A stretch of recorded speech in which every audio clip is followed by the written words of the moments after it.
Thanks for joining us on Chicago Tonight. I'm Paris Schutz. Here's what we're looking at. Everything that I've done over the course of these first 7 months is to ensure the safety of all of the migrants that are arriving here. A WTTW News exclusive, what did Mayor Johnson and city officials know about migrant shelter conditions where several have fallen ill, including a 5-year-old who later died? Meanwhile, the ongoing migrant crisis tops the agenda as lawmakers return to Springfield. That and more in Spotlight Politics. Why the city says it'll take 15 years to make crosswalks accessible for blind pedestrians.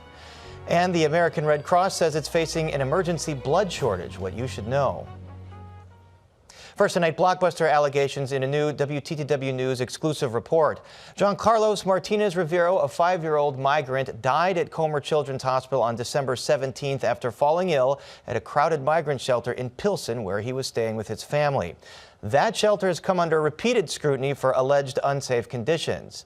Now, WTTW News has exclusive new information that raises questions about what Mayor Brandon Johnson knew about conditions at the shelter and when. WTTW News has obtained documents that show top staffers in the mayor's administration, including the mayor himself, were made aware of allegations of unsanitary and unsafe conditions at the shelter as early as late October, just weeks after it opened and before the Martinez Rivero family arrived.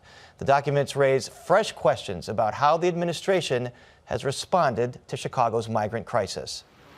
Migrants stand outside the crowded shelter on the 2200 block of South Halstead Avenue on a recent frigid day, asking for warm clothing. We witnessed an ambulance and fire truck at the shelter on the day we visited. The shelter has been the subject of media reports, including this December 14th story from Borderless magazine, detailing unsanitary conditions around the time of the December 17th death of 5-year-old migrant Jean Carlos Martinez Rivero. On December 19th, the mayor's office told media that several other individuals had been taken to the hospital with respiratory illness. Now, WTTW News has obtained documents showing Mayor Johnson and top staffers, including Department of Family and Support Services Commissioner Brandy Kanazi, were warned of alleged unsafe conditions at the shelter as early as October 28th. Around that time, a concerned community volunteer reached out to 11th Ward Alderperson Nicole Lee's office. Lee promptly sent an email to the mayor. WTTW News filed a Freedom of Information Act request for the October 28th email and received a heavily redacted document in response. Quote, "Good evening, Mayor Johnson, Commissioner Kanazi, Deputy Mayor Ponce de Leon, and Deputy Chief of Staff Christina," the email reads, and then 6 paragraphs entirely blacked out. But a nonprofit government accountability organization called the FOIA Bakery shared with us an unredacted version they say they obtained. The previously redacted parts allege the shelter had, quote, insufficient bathrooms, exposed pipes with raw sewage, cockroach infestation, possible outbreak of illness with many people being sick, insufficient provision of meals and water, and poor and disrespectful treatment of migrants housed in the shelter by staff. Another source sent us these images that allegedly show migrants sleeping next to sewer covers inside the shelter. A follow-up email obtained by the FOIA Bakery appears to show that Commissioner Kanazi asked staffers to find out about these complaints. WTTW filed a Freedom of Information Act request for Commissioner Kanazi's response to Alderwoman Lee's concerns, sent on October 29th. Once again, the document was nearly completely redacted. The city FOIA officer cited exemptions under the law that allow them to withhold, quote, pre-decisional, deliberative information. Annie Gomberg is a lead organizer with the police station response team. She says organizers have been warning administration officials about conditions and lack of medical care at this shelter since it opened in early October. We hear time and again that medical care is not something that's easy to come by. It is something that when it is requested, folks are either told they're kind of on their own or nothing is available to them. We asked the Johnson administration if the mayor saw the October 27th email and whether the issues were addressed, but we received no response. During a December 20th interview on Chicago Tonight Black Voices, I asked the mayor repeatedly if the conditions at the Halstead shelter were safe. Well, everything that I've done over the course of these first 7 months is to ensure the safety of all of the migrants that are arriving here. And, you know, the concerns that people have expressed These aren't new concerns. Remember, there were 4,000 people living on floors in police districts. There were ambulatory runs that were happening there. Gomberg says she doesn't believe the city is justified in keeping the information in those emails redacted. If it has to do with conditions and they don't want that information public, I would think that that's going to prevent anything from getting better. And WTTW is preparing to file suit against the city in court to get the remaining documents unredacted. We reached out to Alderwoman Lee, who declined to comment for this story. Favorite Staffing is the company that staffs workers at this and other shelters. In a statement, Favorite VP Keenan Driver tells us, quote, Favorite Staffing takes all staff complaints very seriously because we're concerned not only about the migrants, but about the safety and well-being of our own staff. Now, we should make clear that Martinez Rivero's cause of death has not yet been released by the medical examiner's office. We don't know if his and other illnesses were directly tied to the alleged unsanitary conditions at the shelter. Sources who have visited the shelter recently claim that many of those conditions persist. The shelter housed more than 2,500 migrants at its peak. And now to some more of today's top stories. Chicago Public Schools are set to resume classes tomorrow. That's after the district canceled them today due to dangerously low temperatures. Wind chills plunged to as low as 33 degrees below zero in parts of the region as we're one step closer to moving out of this recent polar plunge. Temperatures are currently just barely above zero, but expected to plunge down below zero again this evening before hitting an expected high of 16 above tomorrow. A wind chill advisory is in effect until 9 tomorrow morning. Hopefully you have booties and sweaters for your pets.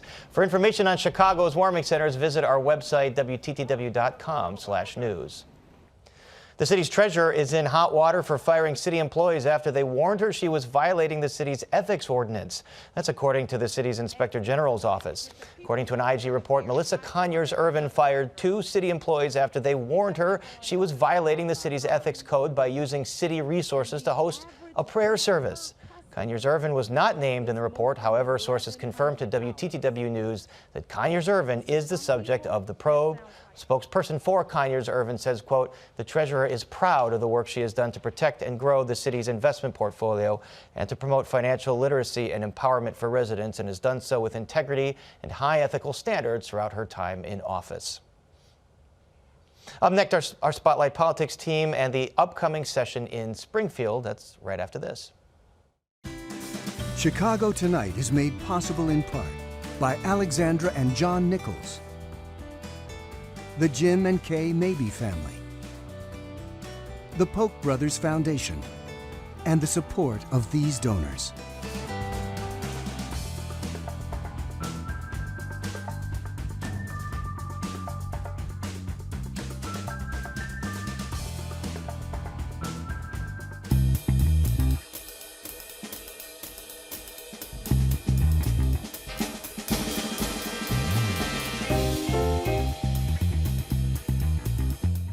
Illinois lawmakers return to Springfield with migrants top of mind. Bad weather prompts Mayor Johnson to suspend his policy of evicting migrants from city shelters after 60 days. And a new Inspector General's report wraps City Treasurer Melissa Conyers-Irvin, as you just heard. Here with all that and more is our Spotlight Politics team, Amanda Vinicki and Heather Sharon. So excited to be here as always. So Amanda, Illinois lawmakers have returned to Springfield for the start of their legislative session. House Speaker Chris Welch has said the migrant issue is going to be top of everyone's mind. Months ago, I remember hearing that the city was kind of on its own. Now it's on the top of every lawmaker's mind. So what does that mean in terms of more help from Springfield? I mean, top of mind doesn't mean that it's top of their to-do list by any means. I think the Tribune story that quoted the speaker also had a quote from the president of the state Senate who said there really isn't an appetite right now for any standalone appropriations bill that would hurry and send more funding, or really when we last saw the governor speak last week, his first press conference of 2024, asked about this as well, and really said that the only plans he has budgetarily right now are to backfill the $160 million that has already been spent and allocated. So that's what has to happen first, not new funding, but just restoring the funding that has already been sent mostly to Chicago, some other funding announced today being available to some of the other communities that are now getting migrants. So I don't think that that is necessarily the end-all be-all for 2024. This is an issue that is not going away, but that's at least the first chunk. Heather, Mayor Johnson announced Friday, thankfully, because of these temperatures, that he was going to suspend this 60-day eviction policy where migrants would have to find some kind of housing and leave shelters after 60 days. Obviously, a move that needed to be made given what's going on outside. Sure. You know, we've heard Mayor Johnson say that his first priority is to protect people's life and safety.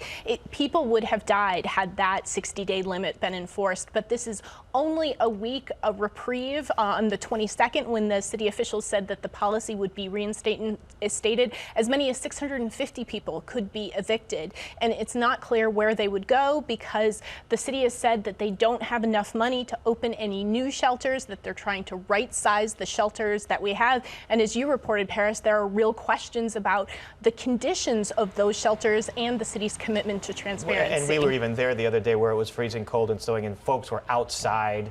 They did not have proper clothing, conditions bad in the shelters and obviously out of the shelters. Yeah, so Paris, I want to also drill in a little bit more because seeing that screen, of course, as a journalist, when you file a FOIA and get back a whole bunch of black redactions that don't actually show you the information that really made your story when you got it from another source, what can you say about the Johnson administration's role in It was surprising or not?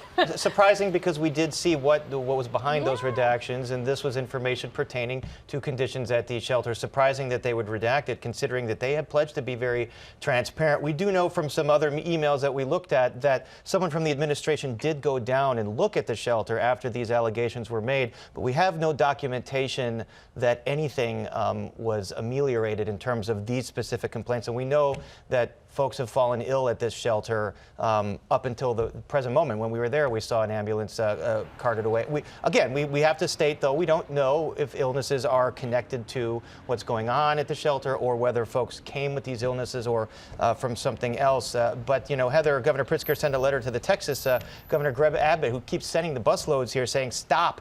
You know, for the sake of humanity, it's too cold, and the buses have stopped. Has the Texas governor changed his tone? Well, Texas Governor Greg Abbott's office said that they will not stop the buses, but no buses have arrived since that exchange, and it's not clear whether Abbott did quietly stop the buses or if he's been preoccupied with other issues. Of course, 2 migrants died in the Rio Grande while they were trying to cross into America, and of course, Texas State Patrol officers have been accused of preventing Border Patrol officers from helping them. So there are a lot of moving parts. It's also not clear whether migrants are willing to come to Chicago at this point, knowing that there's been so much media coverage of the conditions here and the cold weather. And there was supposed to be a meeting with the mayor and suburban mayors, but it didn't happen. How come? It did not. They said that it was too cold today, and I think that perhaps that was certainly true, but there's not a whole lot, I think, for the mayors to discuss at this moment, because as Amanda said, if there's no money, these mayors' hands are really tied. It's not like they have secret stashes of funds that they can dip into, and there's very few suburbs, Oak Park being one of the few exceptions, who are willing to take the migrants and to help the city care for them. It's not clear. We saw pushback in the last, so there's a new round of grants that will be made available to municipalities through this organization that, with the Johnson administration, had planned this meeting today, and you saw a lot of pushback with, for example, Joliet saying, nope, we don't even want the money because we don't want to deal with this situation. Unclear how many communities will compete for those dollars, when right now the plan is, I think, pretty much send them to Chicago. Right. And Chicago, as we've seen, plans are imperfect to say the least. Amanda, there's other unfinished business in Springfield related to Chicago Public Schools, first ever elected school board. I mean, there's not a lot of time here to figure out what's going to happen on that. No, I mean, the election is in November for this first open elected school board, and what has to be decided is how that election is going to work. And really, the big fight right now is, will it be for half of the spots of this 20-member will eventually be all-elected board, or will the board be fully elected from the front? You've sort of seen a role reversal. CTU had long clamored for, we want it to be all elected. Lo and behold, now they say it's because there isn't enough time to organize, but a lot of folks saying, oh wait, now that the member of your union and leadership is the mayor, you're wanting to preserve the ability for the mayor to keep 10 of those spots. So that is a key question to be decided, and something that legislators do have to do actually earlier on in their session. They actually have a deadline on this. They actually do. All right, Amanda Vinicky, Heather Sharon, insightful, entertaining as always. Thanks very much. And up next, we dig into the competing plans for making Chicago's crosswalks accessible for blind pedestrians.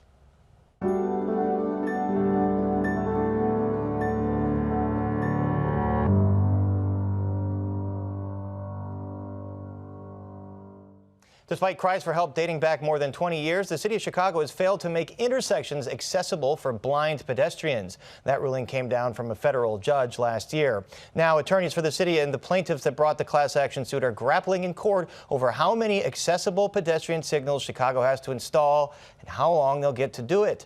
WTTW News reporter Nick Blumberg has been following this case and joins us now with more. Nick, remind us what these accessible signals are. Well, Paris, they're a really important tool to make cities safer for pedestrians with limited or no vision. You find them all around the country, all around the world even. They have audio cues that let people know when it's safe to cross the street. A lot of them also have tactile guidance as well. That's important for people who have hearing problems. Now, last year, Chicago lost a federal class action lawsuit arguing that its failure to install those accessible pedestrian signals, known as APS, violates the Americans with Disabilities Act and the Rehabilitation Act. Fewer than 2% of signalized intersections with a crosswalk have accessible signals here in Chicago. According to the Department of Transportation, it maintains just over 2,700 signalized pedestrian crossings. Nearly 2 years ago, CDOT told WTTW News it planned to install 150 APS in 2022 and 2023. But the department installed just 9 signals in 2022, one of which was an upgrade to an existing signal, and it only installed 12 signals last year. That brings the total number of accessible signals around Chicago to just 45. There are a few more intersections in this city than that. Nick, you mentioned the city lost its class action lawsuit. What happens now? Well, attorneys for the city and for the plaintiffs, they just couldn't agree on a remedial plan to fix the problem. So late last year, they submitted competing plans to the judge. The differences there are stark. The city says it should get 15 years to make a little over 70% of intersections accessible to blind pedestrians, but the plaintiffs argue the city can get all the intersections done in 10 years. Attorneys representing blind pedestrians here in Chicago won a similar case against New York City a few years back. The remedial plan in that case ordered New York to make 10,000 intersections accessible within 10 years, and then another 4,000 or so by the end of 15 years. So the plaintiffs say the fact that New York City is doing about 4 times as many intersections within the same 10-year time frame they proposed for Chicago means the Windy City can absolutely get this done. And how long has the Windy City been installing these signals? Well, attorneys wrote in a filing that the city started installing APS on request in 2015. Chicago started a pilot project in 2016, a project that wasn't publicly announced for another 3 years. But court documents show this isn't some new problem that's just coming to Chicago's attention. The exhibits include requests for accessible signals as far back as 2001. In a statement to WTTW News, the City Transportation Department acknowledged the importance of accessible pedestrian signals. Quote, CDOT incorporates APS signals into all new traffic signal installations, roadway reconstruction projects, and signal modernization projects. The department currently has 135 intersections where APS is in various stages of construction, design, or procurement, and will be commencing a citywide retrofit program, which we cannot comment on further due to ongoing litigation. Now that attorneys on both sides have submitted their remedial plans, they'll get an opportunity to respond in court filings due next month. And then, Paris, it is in the judge's hands. All right, Nick, more to come. Thanks very much. Thank you. And you can read Nick's full story on our website. That's WTTW.com/news.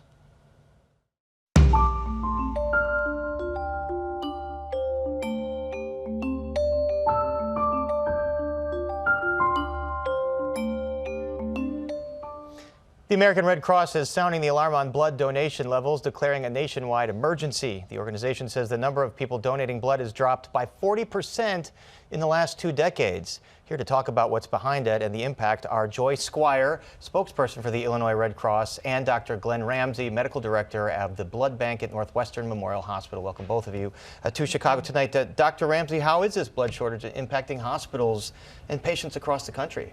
Yeah, it's a significant problem for hospitals when you depend on a constant blood supply. We estimate in the Chicago area a patient needs a transfusion about once a minute. So there's a constant need for blood.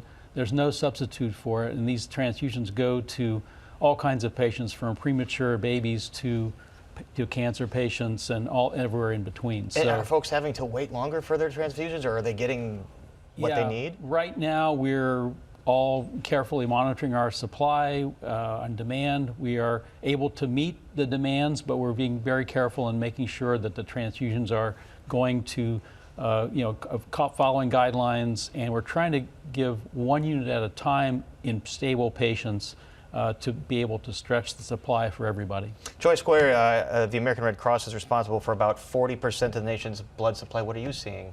Well, the Red Cross did sound the alarm about the blood shortage, because typically coming out of the holidays, you might see that because of the holidays, because people are busy, that blood donations drop, but it was pretty significant this year. Between Christmas and New Year's, we lost like 7,000 units, and those are units that would go to hospitals. Now with the cold weather, that's exacerbated the problem even more, but we need people to donate. Only 3% of Americans donate in a given year. And Dr. Ramsey, can you give us a quick lesson in how blood banks work, because blood doesn't have a very long shelf life, obviously. Right. Depends on the kind of blood you're getting. The red cells we think of can last for up to 6 weeks, but can be used very, very quickly in emergencies. The platelets that are given to patients with, say, cancer or bone marrow transplants only have a shelf life of 5 to 7 days. So it's a constant, day-to-day process of keeping enough inventory available. And Joy, you mentioned only 3% of Americans donate. Is this something that people just got out of the habit of doing in the recent years? Does COVID have something to do with it? Well, people say that when they're asked why they don't donate, they've never thought about it, they've never really been asked. So I think it's just not top of mind. But COVID did also impact this, because COVID, when we shut down, when schools shut down, universities, et cetera, businesses, it's harder to meet people where they are now, because we're back hybrid, not necessarily in the offices. So it's much more difficult to set up drives where people are and get people to come out and commit to their schedules. And then, as I understand, 25% of the nation's blood drives come from school blood drives. Are those not happening as often as they typically do? Right. Schools, we used to have drives in many, many schools, high schools, universities, colleges, and when the pandemic shut down the drives, we saw a lot fewer drives in those types of places. Something like the number of 18 to 24-year-old donors who donated in 2021 was like 260,000 nationally. That's half as much as 2 years earlier, just before the pandemic. And Dr. Ramsey, you mentioned that at Northwestern Memorial you're monitoring the situation. You do have enough supply. What is the situation at hospitals in the city and around the area? Is it about the same? Yeah, it's probably the same for everybody. We're all working with the same supply and demand, so we have to be careful with there are patients all kinds of patients who need, some patients need a constant supply of transfusions they're dependent on their transfusions. Other patients, it might be an accident they have, or a cancer treatment, or sickle cell disease patients who need a long-term transfusion course. So there's all different kinds of patients, and we have to balance the supply to try to meet everyone's demand. It's very difficult when things are tight. So Joy, to get more people back in the habit, remind us what the requirements are, age requirements, blood type. So any blood type, and you don't need to know your blood type to go in and donate. Anyone can go in. Age 16 with the parent consent, 17 without, 110 pounds.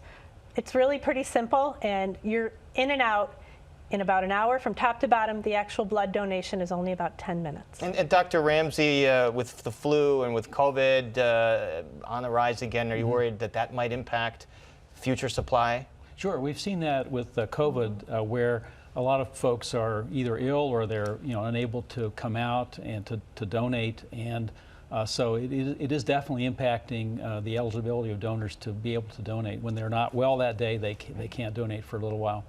And your message to everyone, just to get folks out. You never know when someone in your family will need blood. Cancer patients, babies, birth trauma, accidents, you never know, and you want it to be there for everyone. So consider coming out to donate. You're helping people, and we appreciate you. Hospitals appreciate you.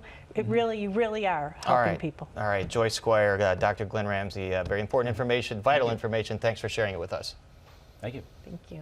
And that is our show for this Tuesday night. Don't forget to stay connected with us by signing up for our daily briefing.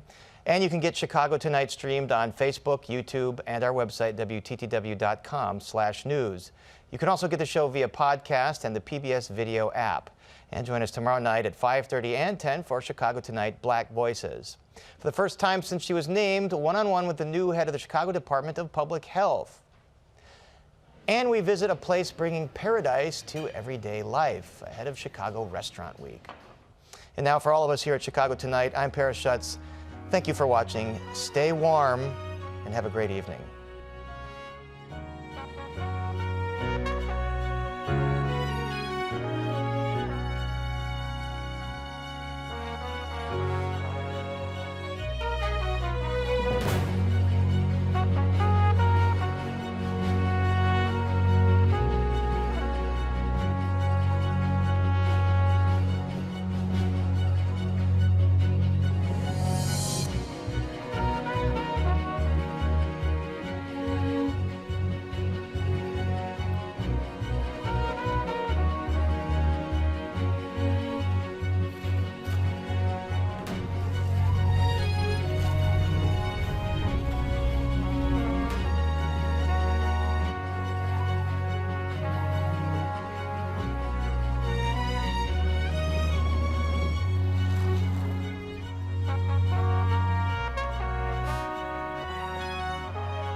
Closed captioning is made possible by Robert A. Clifford and Clifford Law Offices, a Chicago personal injury and wrongful death firm that supports free educational initiatives in the legal profession.